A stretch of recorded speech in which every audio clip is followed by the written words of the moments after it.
Laurence Boccolini est à un tournant de sa carrière. Mise au placard par TF1 pendant de longues années. Et dernièrement un regain de popularité, à tel point qu'elle a été choisie pour succéder à Nagui à l'animation du jeu culte Tout le monde veut prendre sa place. Un défi qui ne fait pas peur à la maman de Willow, laquelle ne se laisse plus atteindre par les critiques depuis bien longtemps. Des gens trouveront que je suis moins bonne que Nagui, d'autres m'apprécieront.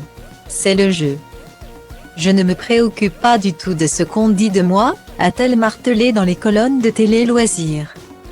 Si elle est devenue aussi imperméable aux critiques, c'est probablement car elle a beaucoup souffert du regard des autres au début de sa carrière. Dans les colonnes du magazine belge Ciné et Télé Revue, elle s'est en effet remémoré toutes les moqueries dont elle avait fait l'objet de la part du public mais aussi de certains de ses confrères. Bien que très attachée au maillon faible, Laurence Boccolini ne cache pas aussi garder un mauvais souvenir de cette période. En effet, à cette époque, l'animatrice faisait l'objet de critiques permanentes concernant son physique.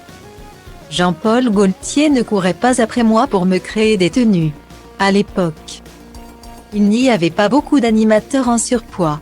J'étais considérée comme la grosse. S'est-elle souvenue avec amertume.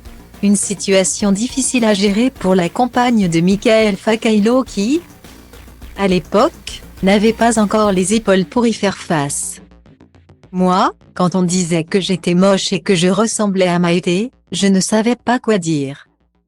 Je devais aussi encaisser les mauvaises blagues dans les spectacles d'humour. C'était violent.